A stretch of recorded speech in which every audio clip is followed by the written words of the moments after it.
Tem um assunto que tem dado bastante discussão nos últimos tempos, especialmente nos treinamentos preparatórios para a nova certificação PMO-CP do PMI que eu tenho ministrado, que é relacionado a qual é a melhor abordagem para o PMO, ser consultivo, de suporte, diretivo ou até controlador.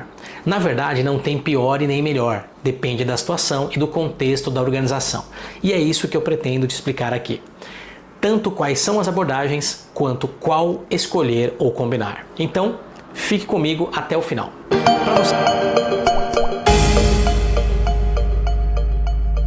Para você que não me conhece, eu sou Fábio Cruz e aqui no meu canal falo sobre temas do mundo corporativo ligados à carreira, projetos, produtos e agilidade. E se você quiser saber mais sobre mim e minha carreira, acesse o meu site pelo link nos comentários. E aproveite para curtir e compartilhar esse vídeo. Bom, vamos começar alinhando o que é a abordagem do PMO. A abordagem do PMO é a forma como o PMO opera e entrega valor dentro da organização. Os conceitos foram evoluindo ao longo do tempo, havia uma certa confusão sobre o que era tipo de PMO, a abordagem de PMO, o foco do PMO, a abrangência. Muita gente trocava esses termos e conhecia um pelo outro e outro pelo um. Felizmente, na última versão do PMO Practice Guide do PMI, esses conceitos foram ajustados e trouxeram um entendimento único sobre cada um deles. Os tipos de PMO, por exemplo, são 23 e eu já expliquei cada um dos tipos em um outro vídeo que eu vou deixar no comentário fixado. Dá uma conferida lá. Já as abordagens são apenas 6, chamadas de abordagens primárias do PMO. Isso quer dizer que podem haver outras não primárias, mas não são listadas pelo guia. Então, vou começar listando quais são as 6 abordagens primárias do PMO, segundo o PMO Practice Guide do PMI, que são consultivo, suporte, facilitador, diretivo, controlador e gerenciador. Não é só escolher uma abordagem, tem uma escala de maturidade da mais baixa até a mais alta, que eu vou trazer depois que a gente entender cada uma dessas abordagens. Então, bora lá. Começando pela consultiva, que é a primeira abordagem, onde o PMO tem o papel de fornecer conselhos e recomendações aos clientes. Sendo que os clientes nessa abordagem têm uma sólida capacidade e uma alta maturidade e conseguem tomar suas próprias decisões a partir do conselho e recomendação fornecidos pelo PMO. Já a segunda abordagem é a de suporte, onde o papel do PMO é oferecer assistência técnica para os clientes que nessa abordagem têm uma capacidade e uma maturidade moderadas e conseguem manter o controle e a autonomia de forma significativa. E com isso temos a abordagem de número 3, a de facilitador. O PMO facilitador, como o próprio nome já diz, tem o papel de facilitar sessões colaborativas para os seus clientes que nessa abordagem são multifuncionais e também mantêm a capacidade e a maturidade moderadas e ainda conseguem manter um alto nível de envolvimento. Veja que chegamos à metade das abordagens e aqui podemos já refletir sobre um ponto importante que difere as abordagens, a maturidade do cliente. Na abordagem consultiva, o PMO só aconselha porque o cliente tem uma sólida capacidade de maturidade, é a mais alta das maturidades, o que faz com que o cliente tome suas decisões sozinho. Já nas abordagens de suporte e de facilitador, o cliente tem capacidade e maturidade moderada, porém, na suporte, o PMO oferece assistência técnica prática, porque o cliente tem controle e autonomia significativa. E já na facilitador, o PMO facilita trabalhos específicos, porque o cliente só consegue manter um envolvimento e não mais o controle e a autonomia. Sacou as diferenças? Estão na maturidade do cliente e no que o cliente consegue fazer ou não. E com isso, a forma como que o PMO opera e entrega seu valor muda, sendo puxado pela maturidade e pela forma como o cliente faz os seus trabalhos. Com isso, podemos ir para as próximas 3 abordagens. A quarta é a diretiva, onde o PMO tem o papel de fornecer diretrizes de tarefas e implementa processos padronizados.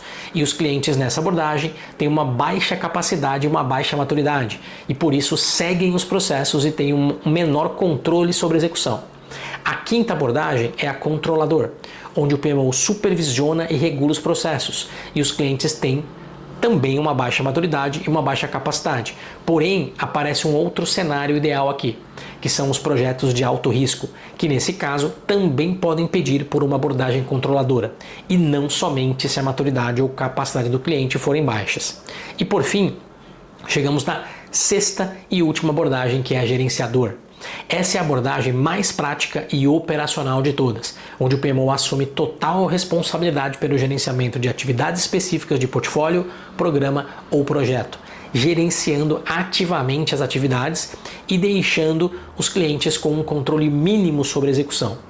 Nessa abordagem, os clientes não têm capacidade para gerir iniciativas ou atividades, sendo considerada a mais baixa das maturidades, e por isso o papel do cliente é exercer um controle mínimo sobre a execução do projeto e passar o gerenciamento para o PMO. Então, ao conhecermos as 6 abordagens, temos algumas ideias de quando utilizar cada uma delas, mas não é só pela maturidade. Eu já vou te explicar como escolher a melhor abordagem. Segura aí! Antes, vamos só aproveitar e fechar o assunto de maturidade das abordagens versus a maturidade dos clientes.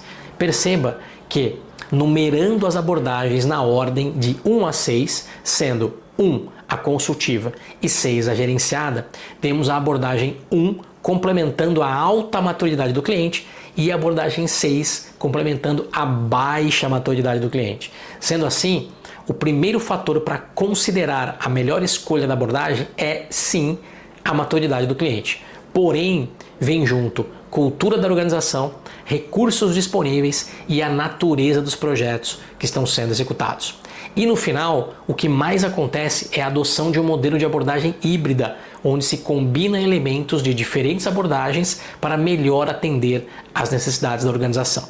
Um exemplo mais comum de todos, e que a gente vê um monte de PMOs por aí, é quando o PMO usa a abordagem gerenciada para os principais projetos estratégicos da organização, uma abordagem de apoio para todos os outros projetos da organização e ainda separa alguns projetos específicos que envolvem regulatórios ou compliance, por exemplo, e atua de forma diretiva para garantir a adesão rigorosa de padrões ou processos.